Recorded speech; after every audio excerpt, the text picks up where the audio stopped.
contohnya, tidak ada kreator sebelumnya, hanya Allah saja. Ialah Allah yang Maha Al-Khaliq. Kita lanjutkan di bab yang kalimat ke-13 ialah Al-Bari'u. Al-Bari'u bermakna zat yang menciptakan atau bermakna menyembuhkan. Bisa juga diterjemahkan adalah zat yang bersih. Ialah Allah zat yang mewujudkan, yang merancang segala sesuatu yang belum ada bentuknya menjadi ada, berdasarkan tuntutan penciptaan dan takdirnya Allah, takdir rancangannya Allah. Jadi kurang lebih seperti Al-Khaliq, di mana Allah menciptakan hal yang belum ada contoh sebelumnya. Al-Bari' juga demikian. Diperkuat dengan bahwa penciptaan Allah itu sesuai dengan tuntutan takdir penciptaan, tuntutan rancangan dan takdir dari Allah. Jadi betul-betul sudah dirancang, sudah dituntut untuk memiliki sebuah hikmah di dalamnya. Dan juga Allah adalah zat yang bersih dari segala kekurangan dan cacat di dalam zat dan sifat juga perbuatannya Allah. Allah adalah zat yang maha bersih, atau yang tidak ada cacatnya, tidak ada kurangnya, dan tidak ada aib di dalam zatnya Allah. Allah maha sempurna, Allah maha bersih. Berikutnya bahwa Allah adalah zat yang menyembuhkan orang-orang yang sakit dari penyakitnya dan musibah, yang tidak ada yang mampu untuk menghindarkan penyakit, tidak ada yang mampu untuk menghindarkan musibah kecuali hanya Allah. Jadi sebuah musibah penyakit atau cobaan penyakit yang ada di dalam dirinya hamba, hanya Allah lah yang maha Al-Bari, yang maha menyembuhkan, yang bisa, atau tidak ada yang mampu untuk mengobati terhadap penyakitnya kecuali hanyalah Allah.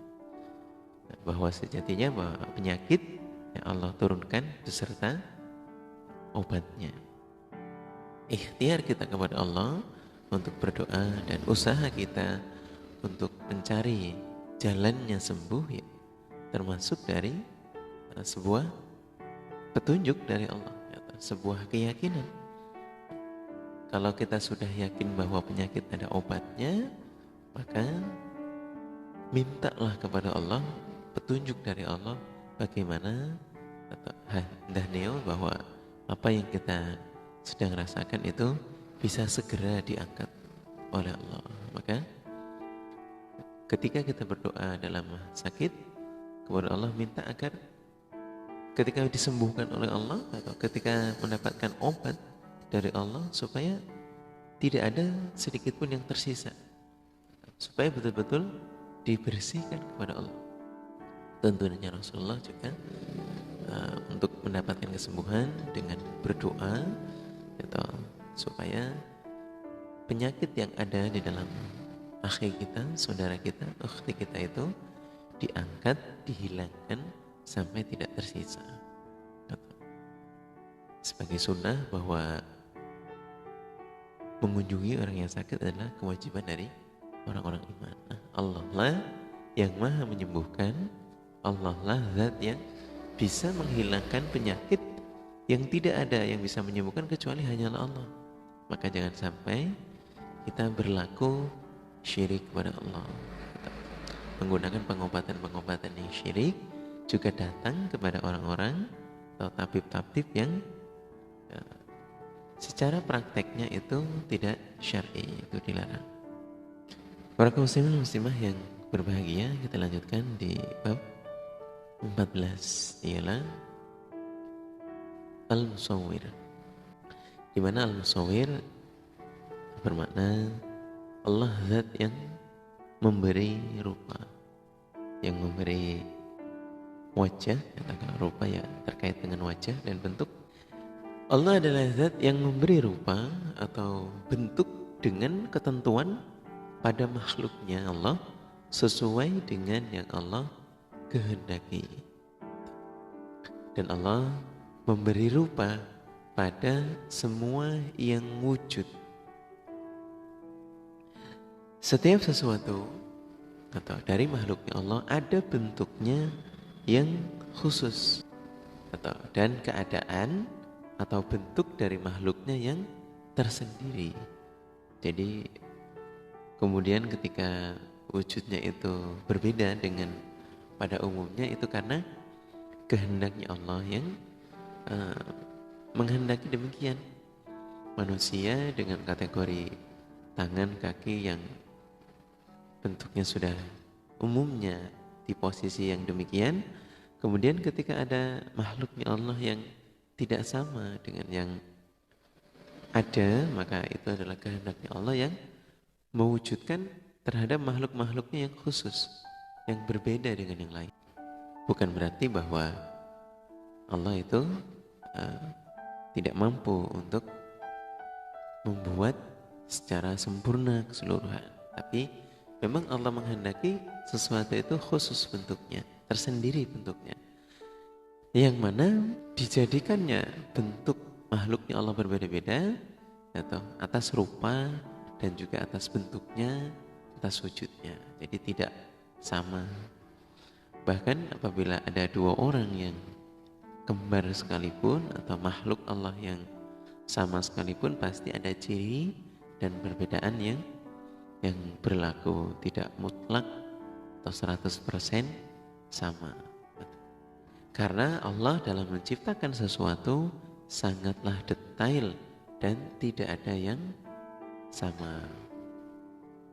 Jadi kalau makhluknya Allah atau hambanya Allah ingin mengkreator penciptaan wujud dari Allah, ternyata ya detailnya itu sangat luar biasa. Atau bagaimana cara Allah menyusun tulang, darah atau daging, urat, nadi, kemudian ruh, dan semua organ-organ manusia itu sangatlah detail dan tidak ada yang sama satu sama lain, atau semua saling menyempurnakan. Dan betapa maha besarnya Allah dalam hal penciptaan, bahwa dari awal manusia ada di dunia sampai dengan saat ini, bahannya itu tidak sama, berbeda-beda. Nabi Adam diwujudkan dari tanah liat, kemudian manusia Allah ciptakan dari sperma yang diwujudkan di dalam rahimnya seorang bunda. Jadi detailnya Allah itu sangat luar biasa, dan penciptanya Allah bisa dengan apa saja sesuai dengan kehendaknya Allah. Dan kita hanya Allah menyadari bahwa semua itu tidak terjadi atau dengan sendirinya, atau ada Allah yang meneliti, yang mengawasi, yang meramu terhadap kita dan juga penciptaannya Allah yang ada di dunia melalui hambanya Allah lagi. Para kaum muslimin dan muslimah yang berbahagia, bahwa maha besarnya Allah dalam Al-Musawwir ini memberikan kita satu nasihat, bahwa bentuk-bentuk hambanya Allah ini sudah ada takdir dan qadarnya. Jadi dalam keluarga kemudian ada yang tidak sempurna, itu kehendak dari Allah. Segala sesuatu Allah ciptakan dengan tuntutan penciptaan. Jadi kalau ada yang menurut hambanya Allah itu tidak sempurna, jangan dilihat dari sisi kekurangannya. Bisa jadi bahwa kekurangannya itu mengandung banyak kefadalan yang lain.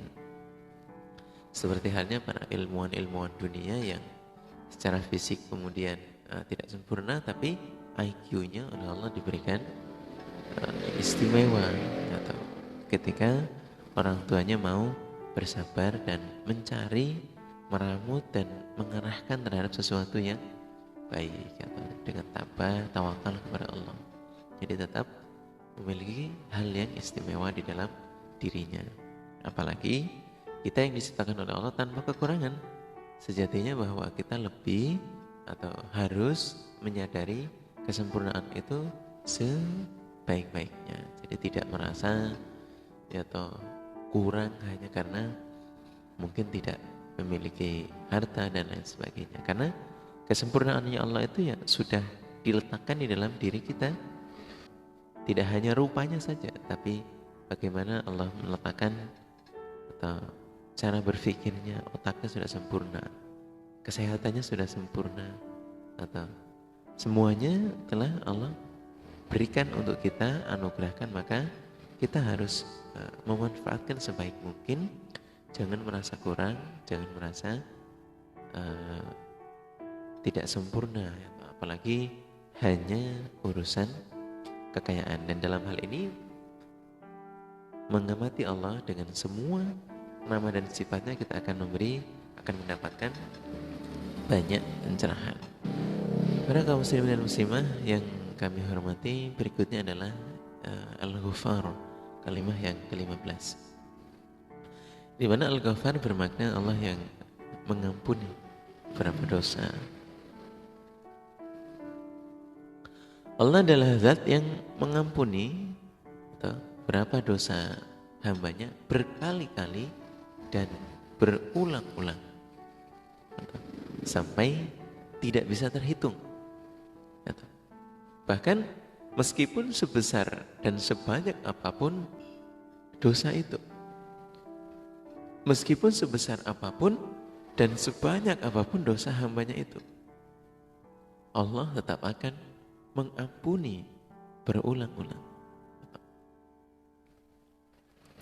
Setiap kali dan berulang-ulang taubatnya hamba, maka berulang-ulang pula pengampunan dari Allah, Tuhan kita. Berulang-ulang pula dari Allah mengampuni terhadap kita. Karena Allah adalah zat yang banyak pengampunannya. Jadi betul-betul Allah Maha mengampuni terhadap dosa-dosanya hamba. Para kaum muslimin dan muslimah yang berbahagia, yang kami hormati, Allah mengampuni hamba terhadap dosa-dosanya hamba karena disadari atau tidak, atau Rasulullah SAW telah mengingatkan bahwa al-insan maqamul khata' wan nisyan. Manusia itu adalah tempatnya salah dan luput, tempatnya salah dan lupa. Maka perintahnya Allah adalah jangan berputus asa dalam meminta pengampunan kepada Allah. Apabila kita sudah berlumuran dosa di mata kita yang memahami sebuah kesalahan, maka ketahuilah bahwa Allah Maha mengampuni. Atau tidak ada dosa yang tidak diampuni oleh Allah. Dalam sebuah riwayat, ada seorang hamba yang telah melakukan dosa pembunuhan sebanyak 99 kali. Kemudian datanglah dia kepada rahib, kepada ulama. Yang pertama kali dia datangi, nas yang disampaikan bahwa ketika orang telah melakukan banyak sekali pembunuhan, ya tidak bisa oleh Rabb diampuni. Sehingga ketika sang rajul tersebut mendapati nas dari ulamanya tidak bisa diampuni lagi, nah dia justru kemudian menambahi pembunuhannya terhadap si rohib tadi. Atau karena penjelasan yang didapatkan adalah bahwa Allah tidak akan mampu, tidak akan mungkin untuk mengampuni dosa-dosanya. Padahal si rajul tersebut ingin sekali bertaubat kepada Allah. Kemudian pada saat dia terus mencari kepada ulama, pada rahib yang lain, bertemulah dengan salah satu rahib, salah satu ahli ibadah yang menyampaikan bahwa apakah dia bisa diampuni Allah? Jawabannya bisa, mungkin. Lantas sang rahib tersebut menyampaikan bahwa ada sebuah desa yang bisa untuk didatangi dan dia melaksanakan pertaubatan di sana. atau sampai akhirnya Allah menghendaki di pertengahan jalan dia dicabut nyawanya oleh utusan Allah yaitu malaikat. Lantas malaikat yang mencabut nyawa saling berdebat di manakah dia akan atau diantarkan nanti, apakah ke dalam surga atau dalam neraka.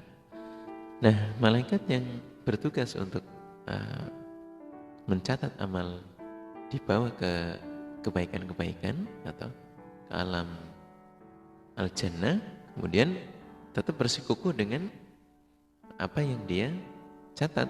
Atau kemudian bahwa malaikat yang mencatat bagian dosa juga bersikukuh bahwa dosanya jauh lebih banyak.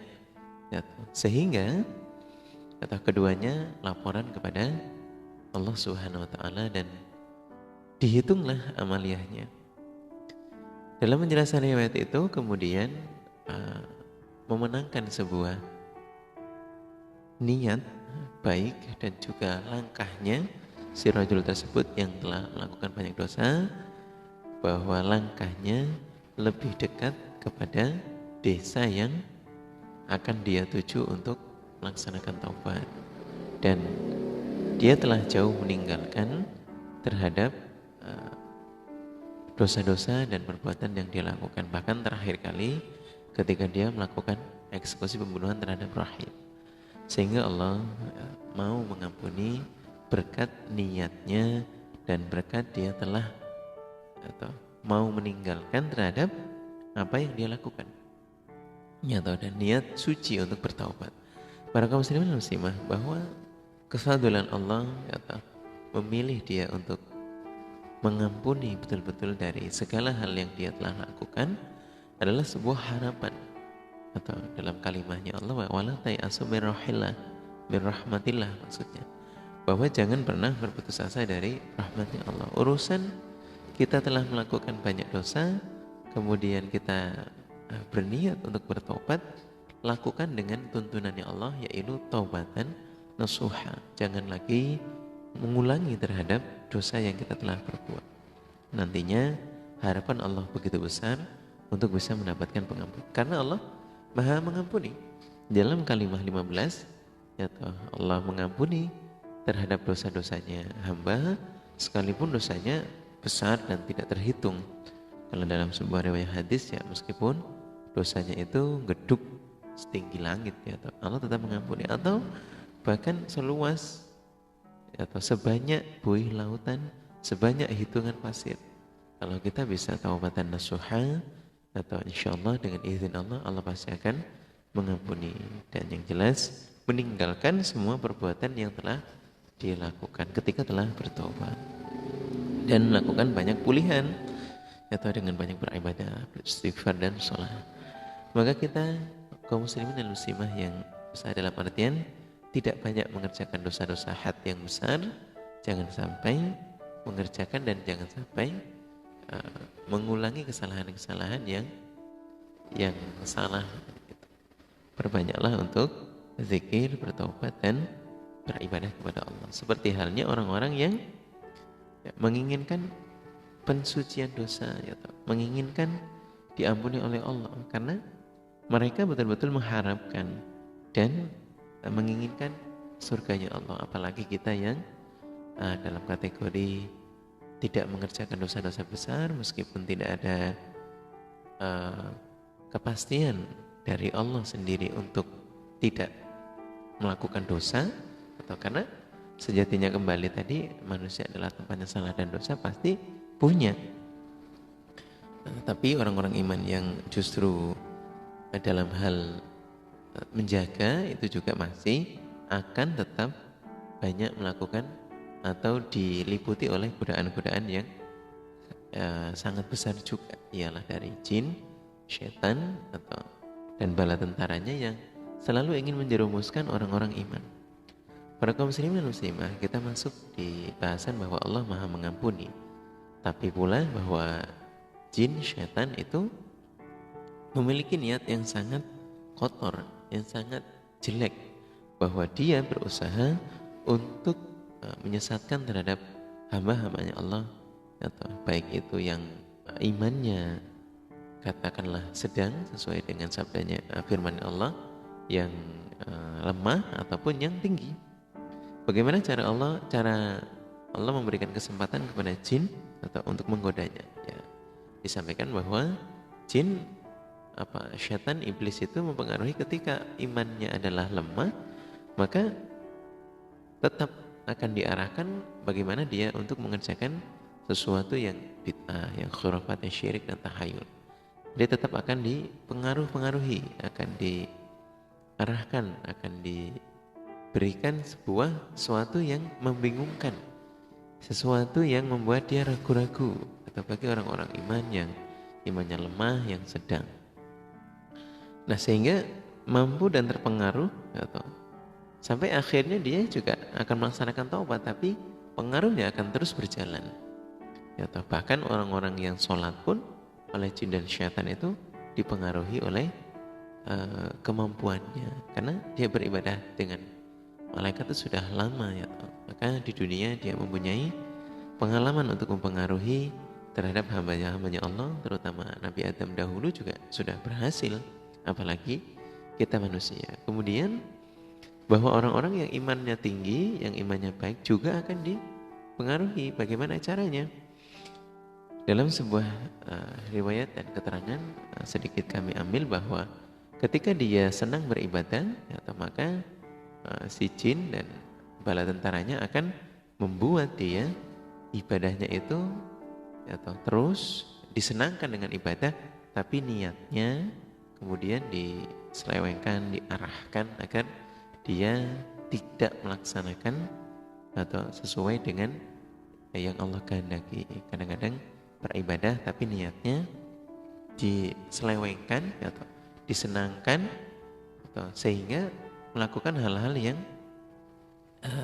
kemudian dikehendaki oleh jin, nyeleweng dari perintahnya Allah. Karena menyimpangkan itu ya banyak halnya. Contoh dalam hal ibadah bahwa ketika dia suka untuk berzikir atau membaca Al-Quran, kemudian di sana niatnya diarahkan, diganggu, digoda ya, oleh iblis dan jin agar ya, tidak karena Allah itu. Karena syirik itu tidak hanya yang besar, bahwa syirik dalam perintahnya Nabi ada syirik yang khuf, dan hambanya Allah, terutama umatnya Nabi, itu sangat mungkin untuk digoda. Dan untungnya bahwa contoh dari Rasulullah, hanya Rasulullah sendiri yang atau tidak mampu untuk digoda oleh jin. Kalau hambanya itu masih ada kemungkinan. Apalagi kita umat-umatnya Rasulullah SAW, atau menjaga niat itu sangat luar biasa beratnya.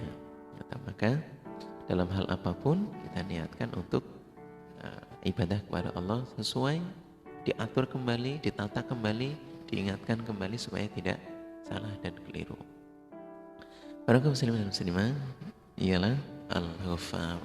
Meskipun kita banyak melakukan salah dan kita tidak merasa sebagai hambanya Allah yang tidak melakukan dosa, pasti kita melakukan salah dan dosa dalam kehidupan sehari-hari. Namun kita yakin bahwa Allah adalah Zat yang Maha Pengampun. Contoh-contoh dari jin dan syaitan yang mengganggu adalah sesuatu yang tidak bisa dihindari. Jadi kita tetap meniatkan diri selalu berjaga-jaga atau untuk tidak melakukan kesalahan.